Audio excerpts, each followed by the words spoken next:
Hi there everybody, and welcome to another video. In today's video I have this VW Polo. This is a 2012 model, the 1.4 petrol engine. This is an automatic, by the way. On today's video I'm going to be changing the oil and the oil filter. Also just going to top up some screen wash fluid, and also I'm going to check the coolant, just the coolant level and the amount of antifreeze in it, the percentage of antifreeze. So and that wasn't closed properly. That's supposed to close and up to a point when it clicks. Well, anyway, I need to open it anyway, so I can see it was a bit open. It's a bit strange. Nevertheless, I'm going to start by topping up some screen wash fluid, and that fluid goes in here. And actually, having had a look at this, it's already quite full. I can see the fluid in this one is up to the neck of this bottle. So I don't really need to top up any, but that's where you would put your screen wash fluid. The one in there is pink. I normally use the blue one. Color doesn't really matter. What matters is that you use the correct fluid or liquid, because it will not freeze during winter, so it will remain liquid. And when you're driving in the motorway and you get all that snow and slit and all that dirt onto your windscreen, then you're going to have fluid to clean it. If you have only water in there, it's going to freeze and it won't come out and you'll be stuck. So it's best to have the proper stuff. And also don't mix water with washing up liquid, because it also freezes. Okay, so I'm happy with that. So I'm going to move on to checking the coolant and antifreeze percentage. And as I mentioned a few minutes earlier, that goes in this tank. If the car has been running and is really hot, be careful when opening that. You can open very slowly so it releases any pressure. But this engine at the moment is not, it's warm, but it's not hot. So in there we have the coolant, and I'm just going to use this little gadget here to check the percentage of antifreeze that is inside of this coolant. And that means at what temperature would this freeze. And the little arrow here is showing me almost minus 35, so it's kind of showing minus 34, and that's pretty good. Also in this gadget you can see the color of the coolant, kind of pink in color. It's clean, it's not contaminated. Sometimes if it looks brown or it's got other weird colors, it may suggest there is oil in it. So I'm happy with that percentage. Minus 34, 35 is good temperature. It means the temperature would have to get to minus 35 for that to freeze. Of course, if you live in the North Pole and you have minus 50, then it will freeze. So I'm guessing you would have to have more antifreeze and less water. And then if you want to check the actual level,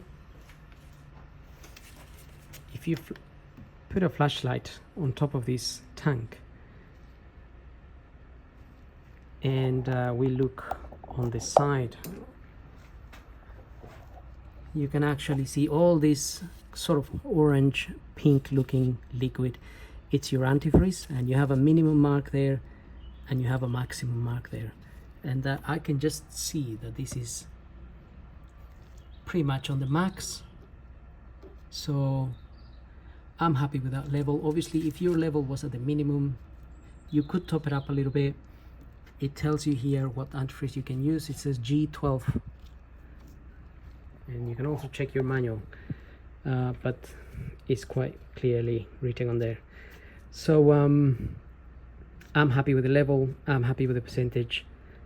Don't need to do anything. Again, if this was completely empty, then you may want to be a little bit concerned, because maybe there is a leak somewhere. Could be the radiator, could be the pump, could be any of those areas, and you may want to cure that before your car starts overheating or having other problems. And overheating can be quite major, because it can actually damage your cylinder head and whatnot, and lots of problems. So that's why it's a good idea to check your coolant and make sure it's all good.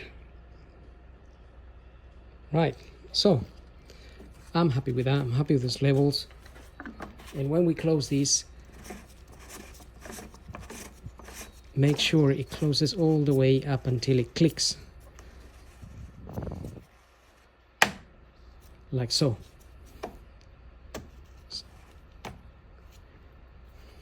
Otherwise it's not closed properly. So with that done, we can move on to the actual oil and filter. And according to the manual, not the manual for the car, but the technical data book that I have, this car takes 4 liters.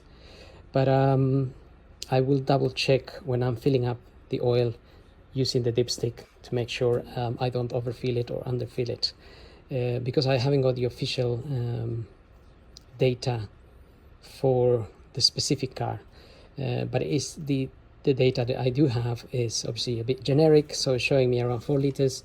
So just want to make sure when you do top up your oil, you can double check with the dipstick. So, and the filter I'm going to use is this one here, OC295, the Mali. And again, always double check. Don't just go by the part number I'm using, because sometimes the filters can be slightly different depending on the year of the car. If the car was made in June and yours is made in July, it looks the same, but there could be a slight modification. That could be OC295/1 or something like that. So it's a good idea to check with the person you're buying, the shop that you're buying your filter from. Give them your chassis number, or if you buy it from VW, even better, then you get the genuine part, and you can that way get the correct filter for your car. So I'm going to start by opening the oil filler cap here. Just going to leave it there like so, and also pulling the dipstick out, and that's just going to allow some air into the system while we drain the oil from underneath. It's going to come out a little bit easier. And if you're working outside, don't leave this anywhere. If you do, cover that hole so you don't get anything going in there, any dirt, debris, leaves, I don't know, whatever is in the area. You want to avoid any dirt going in there, so just leave the cap on it. Okay, so now I'm gonna get the car up. You can drain the oil. And okay, looking at the car from underneath, you have this cover here. This cover is gonna be held in by some Torx screws, 6 of them to be precise, 1, 2, and 3, and then another 3 on the other side. I've already removed them, and then you can just slide this cover out. And then the reason we remove that cover is because our filter is just up here. It's sitting up there. So when we open that filter, some oil comes dripping down, so you want to have some space and whatnot. And then we have our sun plug bolt here. That is a right, let's have a look. That is a 19 mil. So I got a 19 mil socket here to open that, and make sure you have an oil pan to catch the oil. And another thing is, if the engine's been running, the oil can be very hot, so be careful not to burn yourself. So I'm just gonna crack that open now, and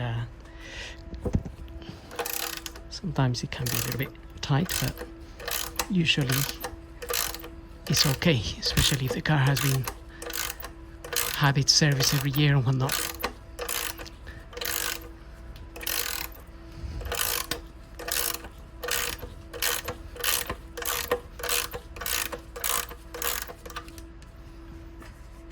Right.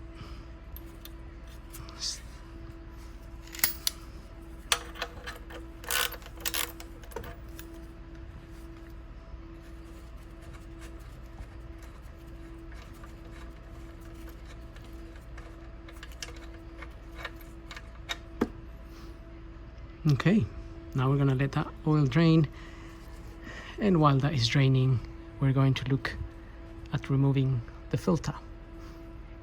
Okay, so looking at the new filter, I've got my new filter here. The size of that there, it's 27 mil. So a 27 mil you can use to remove the oil filter. And also notice I apply some multi-purpose grease to this O-ring here on the filter. You could also put a little bit of oil on it. I just happen to use grease because I have it handy. So now we're gonna use that to remove the filter. Okay, so just having a look at the filter that's actually fitted to the car, it actually has a 30 mil socket for that there. So, and that is a 27, so that's a 27, and the one fitted is a 30. So that is what sometimes these differences can happen. And that's why it's important to make sure also, oops, there goes my light, before you, okay, that filter was fairly loose and very easy to remove. So some oil will drip out of there, so make sure you have your oil pan sitting under the filter. So as I was saying, that's why it's a good idea to make sure you get the correct oil for your car. And this might be the same filter, but it's just a different make, and that's why it may have a different size socket on it.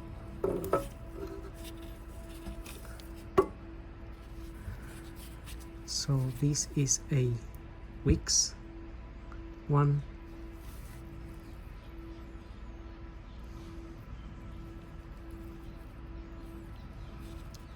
I think Wix is a bit cheaper than Malle or Bosch. Well, maybe a lot cheaper actually. But there you go. I have a collection of filters there. But yeah, so that's why it's important to double check. And now what we want to do is just clean the surface around there where this rubber sits. So just get some paper and give that a clean.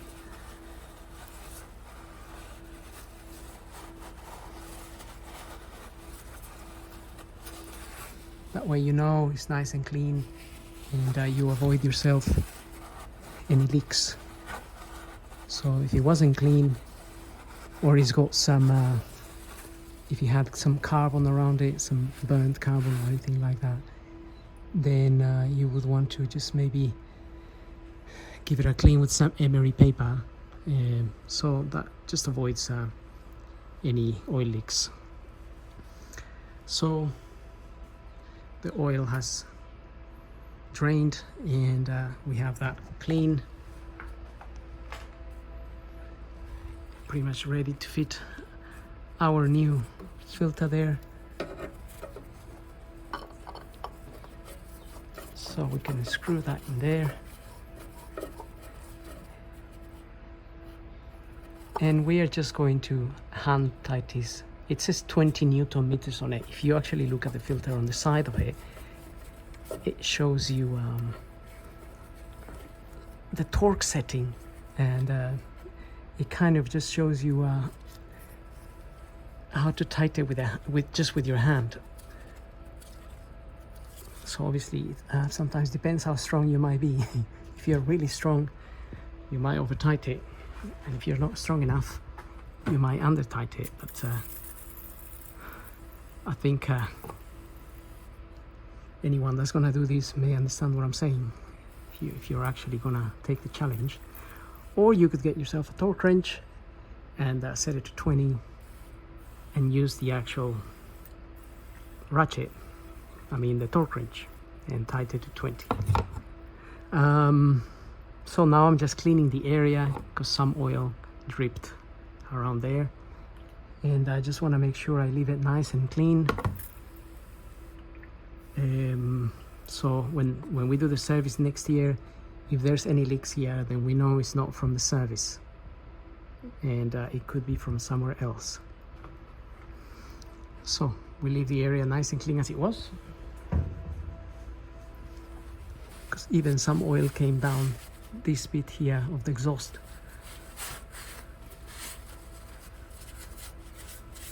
Right, okay, filter is done. And now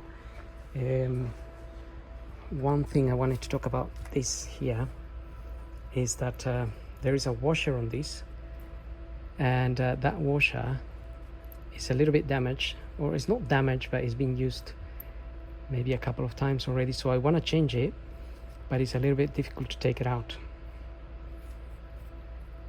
So I think what I'm going to do is I'm going to cut it and then take it out, and then put a new copper washer on it.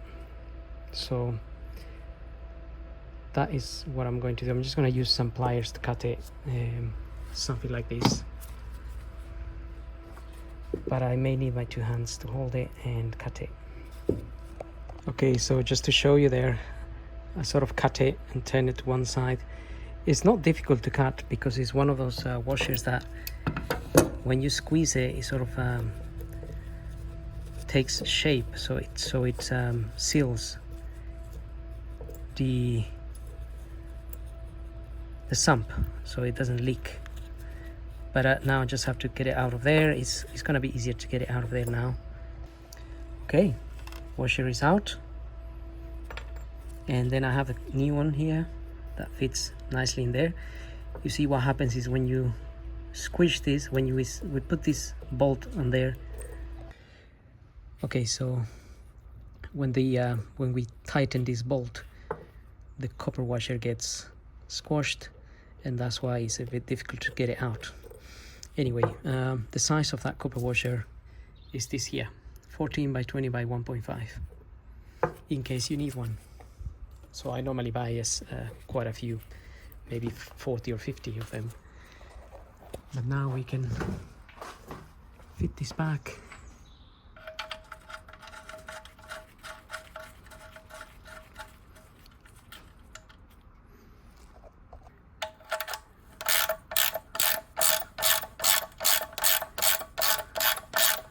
And normally, depending on the car, this gets tightened to between 20 and 30 Newton meters. Although some cars have a plastic, so it's very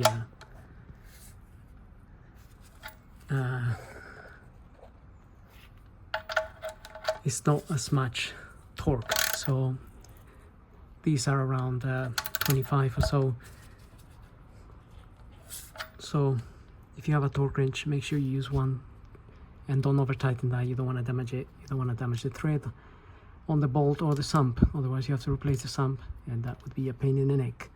So right, with that done, we can then just clean the area, make sure there's no oil left. So we have that nice and tight. We have our filter nice and tight, and we can now lower the car. Obviously put your cover down here, lower the car, and we put some oil in it. Okay, so it's time to put oil, and I'm going to use 5W30, and as I said, it looks like this engine takes 4 liters, and what I'm going to do is I'm going to put 3 liters in it and then check the dipstick and see where it's at. because like I said, I don't want to overfill it. So it's a little bit big, but it should just about fit or not. Maybe I'll just pour it indirect, so I have to be careful. But what I'm going to do is I'm going to put 3 liters in there and then check it. But I'm not going to film. There's no need to film myself putting 3 liters of oil in there. Okay, got 3 liters in there. So on the dipstick here,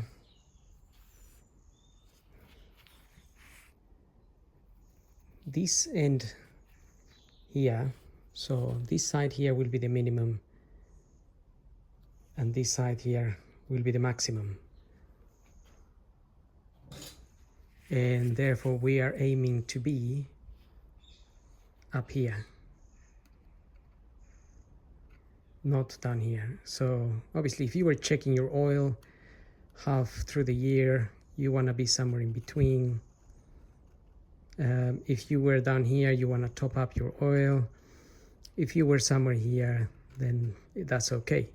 And because we're just changing the oil, we're aiming to be at the top end. But the thing is, after you run the engine, some of the oil will stay in the oil filter housing, and therefore, okay, so that's where we are with 3 liters, nearly at the top. So by the time I run the engine and some of that oil stays in the filter, we're gonna need to top up. But whether I have to top up a liter, I'm not sure. It might be less than a liter. So my other, the thing is, I have another VW 1.4, and I think it was 3.2 liters. So that's why I want to be careful how much oil I put in it. Although this is a different engine code on it. So anyway, I'll put another maybe 0.3 of a liter, run the engine, and then check where we're at.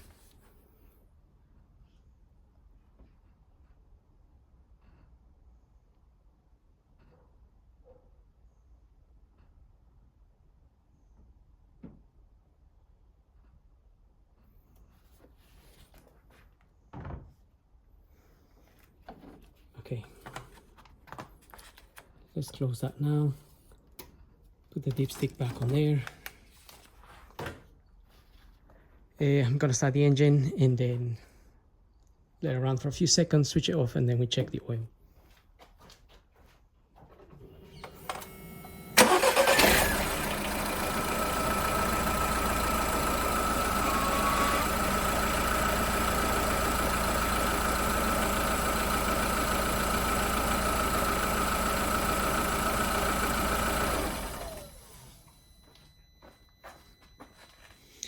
Okay, engine's running sweet and quiet anyway. And I'm just gonna wipe this dipstick. So actually I didn't put 3.3, I actually end up putting almost half a liter on the last bit. So I got 3.5 liters in there. Right. Now, more or less, you can see the dipstick, the oil is at halfway to the top there, halfway to the max. But I don't think it will be 4 liters in the end. I think it might be 3.7. So this time, carefully, I'll add slowly.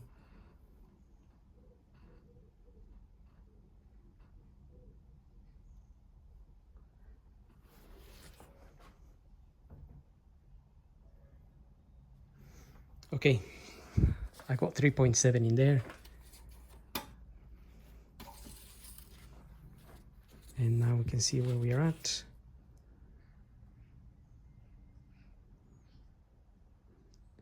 Not quite at the top yet. Obviously, this isn't going to be the most accurate reading also just bear that in mind, because you would really want to after putting some oil in there, let the oil drain all the way down. That can take a little while, so but it's fairly accurate. It's not the most accurate.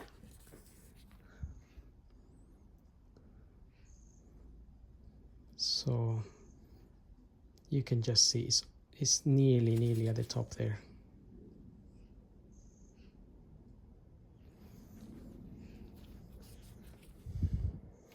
So I'm just going to check that technical data, see if I get some other number. Okay, about 5 minutes went past trying to look for an accurate oil capacity for this engine, but I can't find anything. For whatever reason, it's not shown anywhere. Maybe there is somewhere, but in the 5 minutes I spent searching for it, I couldn't find anything. So let's have a look at this again. And well, like I said, that is still showing it to be almost at the top there. So the only thing I could find is another place that says between 3.6 and 3.9 liters. So if you really want to be kind of accurate, to be at the top on your dipstick, you can add a little bit of oil. I almost got 3.7 here as well, maybe a tiny little bit less.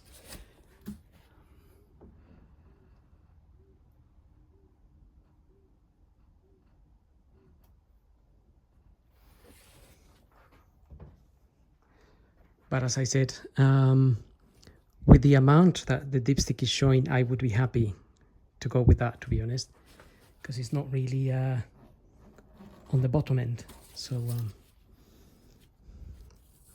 okay, with that tiny bit I added, that is right at the max. You can just see it there. So definitely happy with that. And I pretty much, I can say I put 3.75 liters. So I am actually happy with that. I'm not going to top up anymore.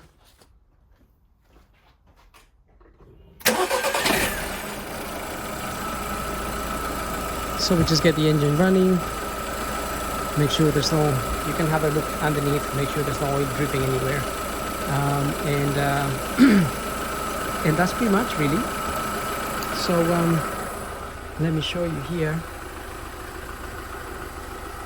I got, so this is 1, 2, 3.5, and between here and here it's 2.5.